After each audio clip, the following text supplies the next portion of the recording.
तरीके से सम्राट चौधरी के बंगले पर भी कह रहे हैं कि वो एक अन्य मार्ग को भी मिला लिए और जो पहले जो उप मुख्यमंत्री का बंगला मिला था वो भी उसको मिला लिए। आखिर क्या वजह है इसके पीछे? देखिए, बंगला अब राजद के लोगों को बिहार के जनता ने नकार दिया है। अब राजद का डूबती हुई नैया है।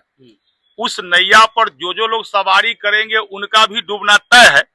बिहार के जनता ने मान लिया है और राजद के जो नेता है उनको भी पता है कि अब उनके लिए कोई मुद्दा नहीं है। विकास के मुद्दा तो है नहीं, जनता के हित का मुद्दा तो है नहीं। अब उनकी मुद्दा बंगला पर आकर अटक गई है। अरे बंगला किसी मंत्री का, विधायक का जो होता है तो उनके दायित्व के अनुसार सरकार बंगला आवंटित करती है। जब तक आप उस दायित्व में है तो उस बंगला में रहिए। जब आपकी दायित्व समाप्त हो जाए तो बंगला को स्वतः त्यागना चाहिए। लेकिन ये पार्टी वाले के, राजद वाले से बंगला त्यागने की अपेक्षा नहीं की जा सकती है, क्योंकि राजद वाले वही लोग हैं जो सत्ता में रहे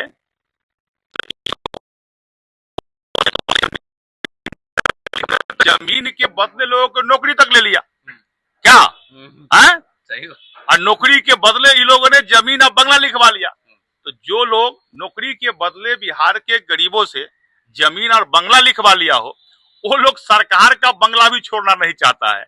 इसका मतलब है कि यह मोह नहीं त्यागे हैं। लेकिन विपक्ष तो कह रही है, क्या ये मुद्दा बना रहे हैं, ये खजाना खाली है बिहार का, इसलिए भाई कौन सा मुद्दा है? बिहार सरकार में मंत्री नंद किशोर राम जी है, महादलित परिवार के हैं।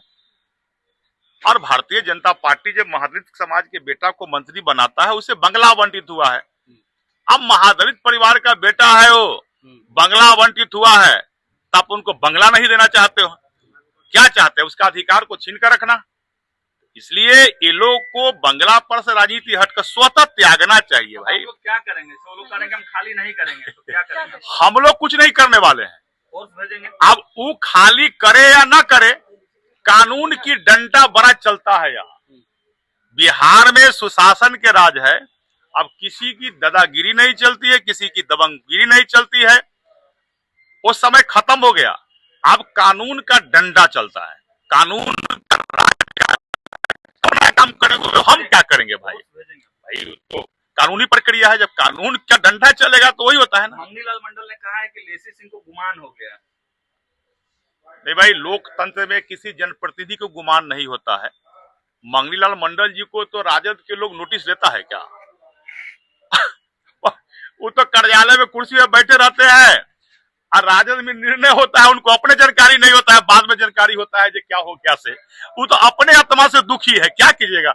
उनका दर्द पूछना है तो उनसे एकांत में जाकर पूछिएगा। एक सवाल, अंतिम सवाल एमएलसी चुनाव को लेकर सर, एमएलसी चुनाव को लेकर जिस तरीके से कहा जा रहा है कि विधान परिषद का जो चुनाव है उसको लेकर क्या तैयारी है? बीजेपी की कितने सीट पर? ये भारतीय जनता पार्टी की पूरी तैयारी है। एमएलसी लेकर आप देख रहे हैं ना, भाजपा के कार्यकर्ता निरंतर हम लोग संगठन के कार्यों में लगे रहते हैं, चुनाव के तैयारी में ही रहते हैं। तो हमारे लिए पूरी तैयारी है। निरंतर भाजपा जीत रही है, एमएलसी भी जीतेगी। मैं कहाँ चिंता करना। सीट पर एनडीए है। अरे लगातार एनडीए जीत रही है, बिहार में एनडीए ही जीतेगी। सर, आलोक मेहता जी ने कहा कि फाइन लीजिए, पेनाल्टी लीजिए, लेकिन बंगला खाली नहीं होगा। आलोक मेहता जी चूंकि राजद में है, तो आलोक मेहता जी संयोग से उजियारपुर से लड़े चुनाव, लेकिन निरंतर उजियारपुर के लोगों ने उनको राजद में रहने के कारण ही नकार दिया। और आलोक मेहता जी के पिताजी ही